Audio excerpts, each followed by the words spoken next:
అమ్మా, అన్నయ్య తనతో తీసుకుపోయిన చెల్లాయి ఉంది బాబు. వాడి ఆఖరి కోరికగా నువ్వు పల్లెకి వెళ్ళి ఏ కన్న తల్లికి కడుపు శోకం పోగొట్టి బిడ్డని కాపాడావో ఆ తల్లే నీ చెల్లెలరా. అంటే అంటే లక్ష్మి నా చెల్లాయ?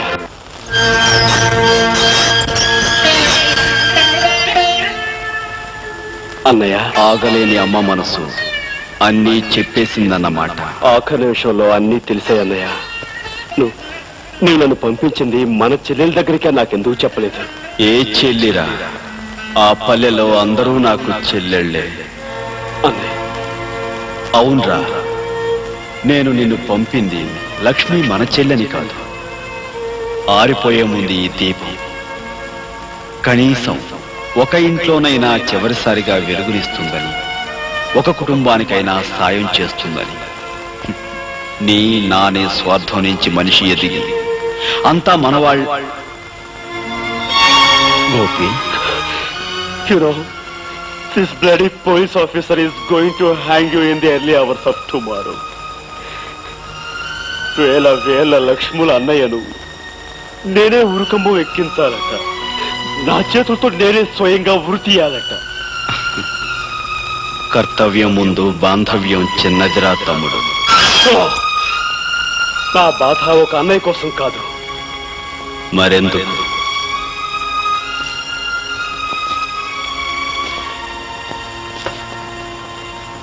ఎంత చిన్న ప్రశ్న, కానీ సమాధానం మాత్రం మన సమాజం అంత పెద్దది, మన రాజ్యాంగం అంత క్లిష్టమైనది.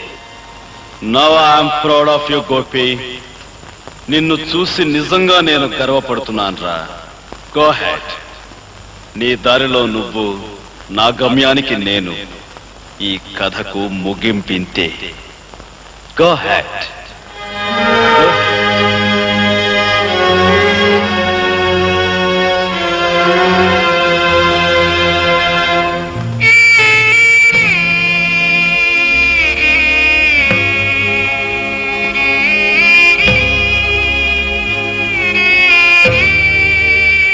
పేగు తెంచుకు పుట్టినవాడు అన్నీ తెంచుకు వెళ్ళిపోతున్నందుకు తల్లి బాధపడటం లేదు.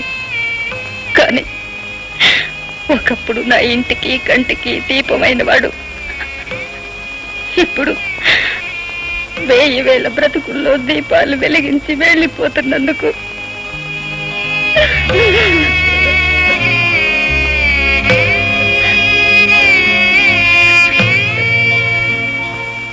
అమ్మా, ఒరే కన్నా, ఎన్నేళ్ల తర్వాత కనిపించిన ఈ బిడ్డకి ఈ కన్న తల్లి ఏమి చేయగలదు, ఏమివ్వగలదురా? 10 మందికి సాయపడటానికి ఈ జన్మనిచ్చావమ్మా. ఇంతకంటే ఏమివ్వాలి? అమ్మా, ఒకే ఒక్క కోరిక అడగాలనుంది. అడగమంటావా? అడగరా నాన్న, ఏం కావాలి? అడగయ్యా, అడగరా.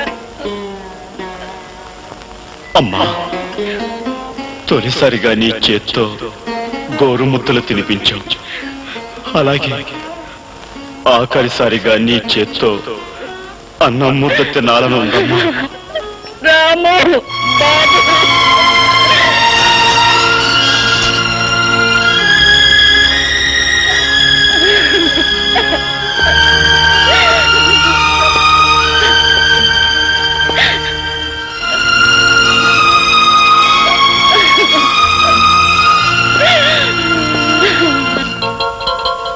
ఆకాశవాణి ఇంకా కొద్దిసేపట్లో ఎన్నికల ఫలితాల ప్రత్యేక ప్రసారం వింటారు.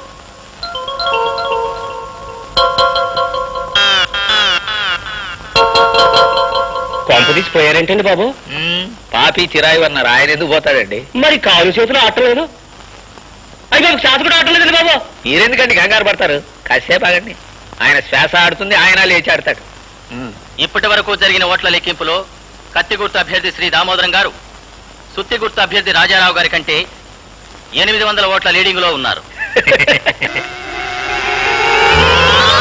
అయ్యా, ఎలాగూ లీడింగ్ తమరే గనక కొయ్యి పారిపోనక్కర్లేదు. కాఫో, పాలో, డికాషనో ఏదో ఒకటి తీసుకుని నిమ్మకాయ రసం పుచ్చుకుంటాను. ప్రస్తుతం లెక్కింపు జరిగిన ఓట్లలో శ్రీ రాజారావు గారి కంటే శ్రీ దామోదరం గారు 300 ఓట్లు వెనుకబడి ఉన్నారు. ప్రస్తుత ఓట్ల లెక్కింపులో శ్రీ రాజారావు గారి కంటే శ్రీ దామోదరం గారు 1000 ఓట్ల లీడింగ్ లో ఉన్నారు. నేను 1000 ఓట్ల లీడింగ్ లో ఉన్నానా? లీడింగ్ లో ఉన్నా లేకపోయినా తమరు బతుకున్నారు, అదే 10,000. కడపట అందిన వార్త ప్రకారం శ్రీ దామోదరం గారు 3000 ఓట్ల మెజారిటీతో రాజారావు గారి మీద విజయం సాధించారు.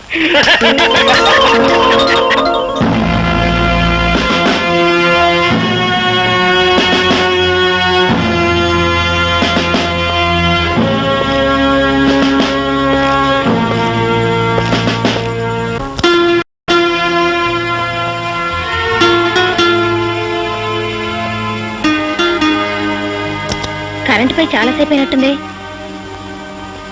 చీకట్లో కూర్చున్నావే. గోపి, ఈ విచిత్రం తెలుసా? ఎవరో ఓ ఖైదీకి పొద్దున్నే ఉరిశిక్షట.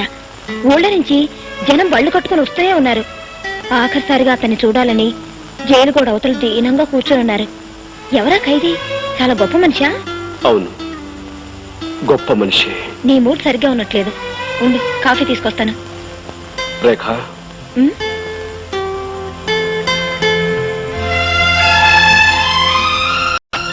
రేఖ, చట్టం గొప్పదా, న్యాయం గొప్పదా? ఎందుకు అలా అడుగుతున్నావు? న్యాయమే గొప్పది. న్యాయాన్ని రక్షించడం కోసం చట్టాన్ని బలిపెట్టవలసి వస్తే? అంతవరకు వస్తే ప్రాణాల్ని బలిపెట్టైనా న్యాయాన్ని రక్షించుకోవాల్సిందే.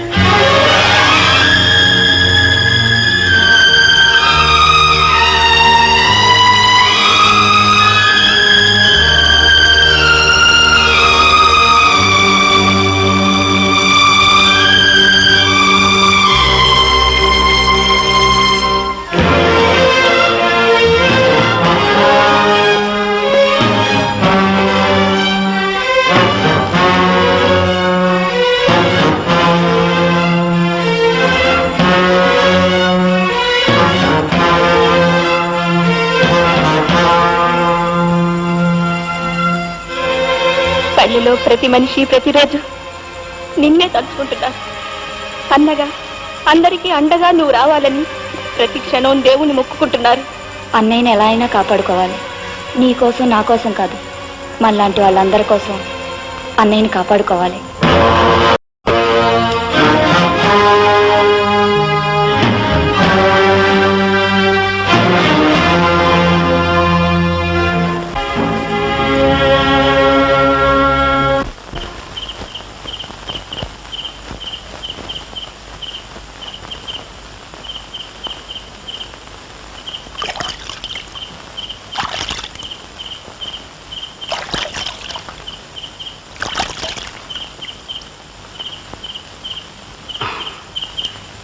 తీసుకువెళ్ళడానికి వచ్చావా తమ్ముడు? కాదన్నయ్యా, నిన్ను తప్పించడానికి వచ్చాను. ఆలస్యం చేయకుండా ఈ బట్ట మార్చుకుని వెంటనే బయటికి వెళ్ళిపో. గోపి, వాదనకి ఇది సమయం కాదు. కమాన్. కానీ నీ భవిష్యత్తు అవుతుందిరా. నా భవిష్యత్తు కాదు ముఖ్యం. నువ్వు నీ సిద్ధాంతం బ్రతకాలి. నా గురించి నువ్వేమీ ఆలోచించుకో, నేను చూసుకుంటాను. నువ్వు వెంటనే ఇక్కడికి వెళ్ళిపో. కానీ పోలీసులు అంత తేలిగ్గా వదలర్రా. పోలీసులు నీ ఉనికి తెలుసుకోవడానికి కొంతకాలం పడుతుంది. ఈలోగా కనీసం కొన్ని పేద ఇళ్లలోనైనా దీపాలు వెలుగుతాయి. బయట ప్రపంచానికి నీ అవసరం చాలా ఉందన్నయ్య. ఇంత రిస్క్ తీసుకుని ఇదంతా ఎందుకు చేస్తున్నావో నాకు అర్థం కావట్లేదు. ఇదిగో, ఈ ఉత్తరం చదివితే నీకే తెలుస్తుంది. ఇప్పుడు కాదు, బయటికి వెళ్ళాక తిరిగి చదువుకో. ఆలస్యం అయిపోతుంది. నువ్వు బయలుదేరు. జాగ్రత్త.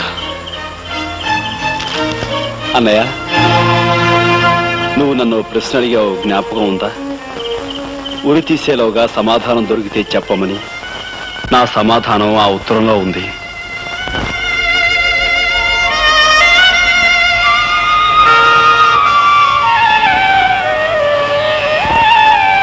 జాతస్య హి ధ్రువో మృత్యుః ధ్రువం జన్మమృతస్య చ తస్మాదపరిహార్యేర్థే నత్వం శోచితుమర్హసి నత్వం శోచితుమర్హసి.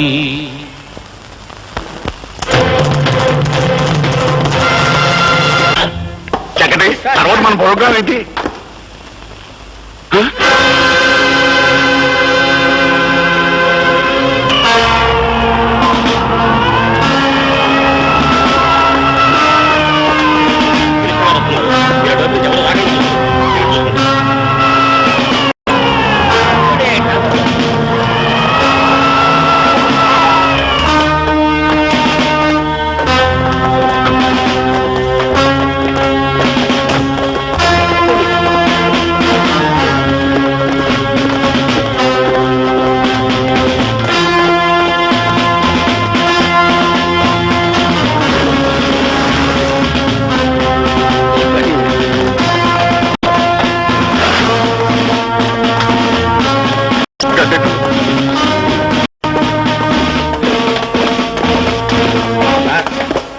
భయపడకండి.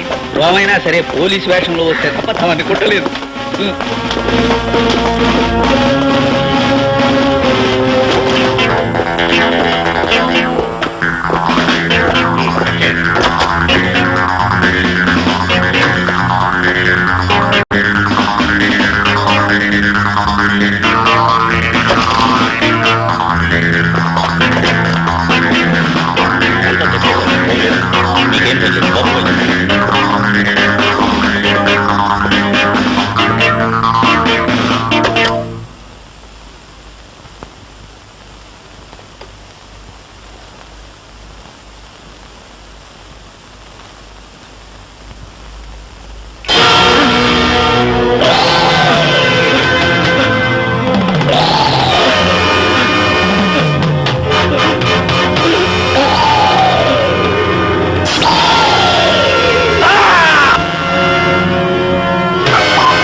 Is it?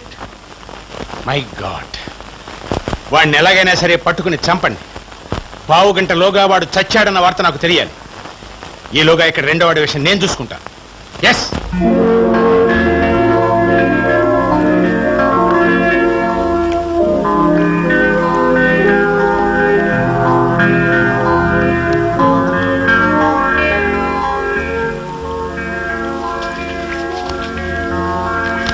మనుష్యులు పుడుతూ ఉంటారు, పోతూ ఉంటారు.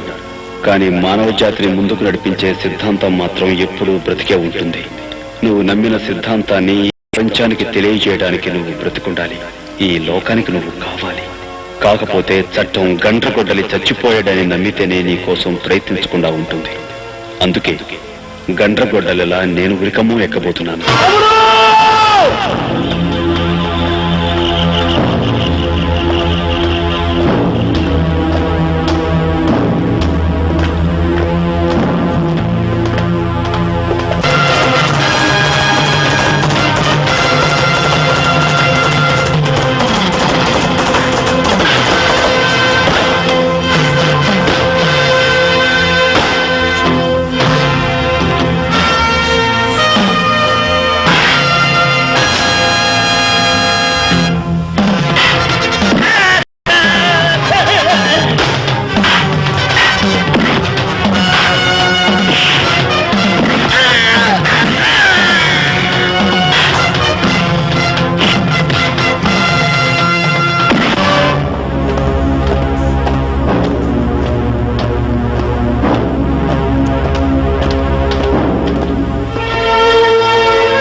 నా కోరిక తీర్చడానికి వచ్చావా అమ్మా?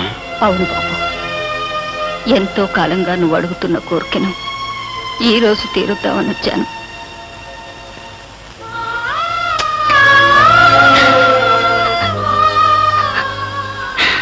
అమ్మా. అవును బాబు, లోకం గుర్తించని మహోన్నతమైన నీ త్యాగం నాకు తెలుసురా.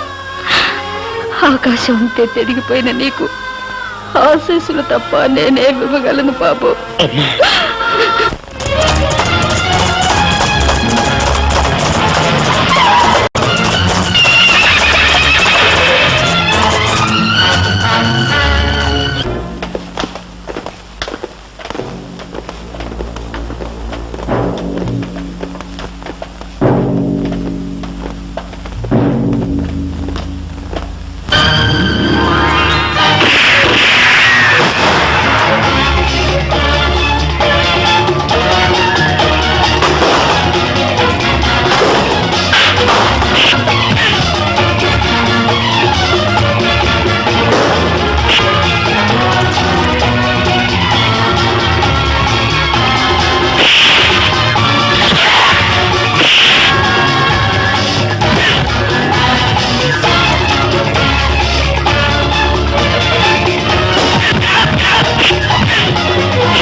తోడబుట్టిన వాడిని రక్షించుకోవడానికి చాలా పెద్ద త్యాగం చేస్తున్నావు గోపి.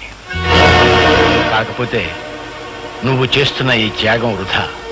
ఎందుకంటే నువ్వు రక్షించి బయటికి పంపించిన నీ అన్న మేము ఏర్పాటు చేసిన రౌడీల చేతుల్లో ఈ పాటికి చచ్చుంటాడు. నువ్వు ఇప్పుడు ఇక్కడ చట్టం చేతిలో చావబోతున్నావు.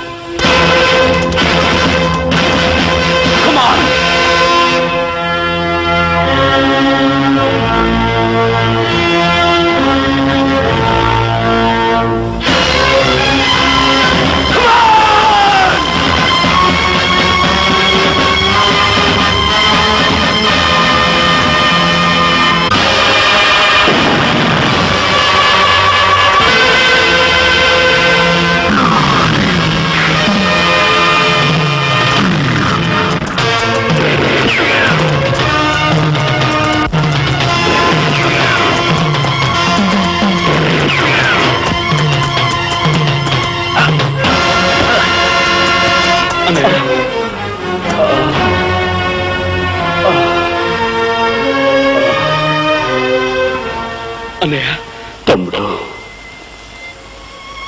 అన్నయ్య, తమ్ముడు, హిమాలయాల కంటే ఎత్తుగా ఎదిగిపోయిన నీ వ్యక్తిత్వం చూసి నాకే చేతులెత్తి నమస్కరించాలనిపిస్తోందిరా. అన్నయ్య, అన్నను బ్రతికించుకోవడం కోసం ఉద్యోగాన్ని బలిపెడుతున్నావు అనుకున్నానే గాని సిద్ధాంతాన్ని బ్రతికించుకోవడం కోసం ప్రాణాలను త్యాగం చేస్తున్నావు అనుకోలేదురా. తమ్ముడు, ఏ క్షణమైతే నువ్వు ఉరుకంబానికి భయపడటం మానేశావో ఆ క్షణమే నేరం చేసిన చట్టాన్ని ఆయుధంతో అంతం చేసే ధైర్యం నీకు వచ్చిందిరా. వెళ్ళు తమ్ముడు, నువ్వు విజయం సాధిస్తావనే నమ్మకం నాకుందిరా. నీ నుదుటున రక్త సింధూరమై నేనుంటాను. నీతో నీలోనే జీవిస్తూ ఉంటానురా. వెళ్ళు తమ్ముడు, నీకోసం ప్రపంచంలో అనాథలు, అభాగ్యులు అందరూ ఎదురు చూస్తున్నారా. అస్థి మూల పంజరాలు, ఆర్తరావ మందిరాలు. అన్నయ్య,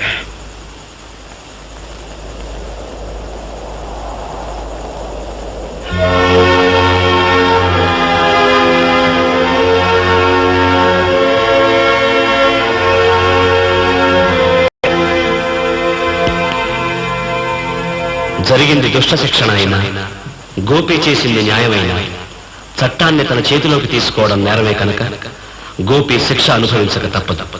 అందుకే కేసు పూర్వాపరాలు పూర్తిగా పరిశీలించి న్యాయస్థానం అతనికి జైలు శిక్ష విధించింది.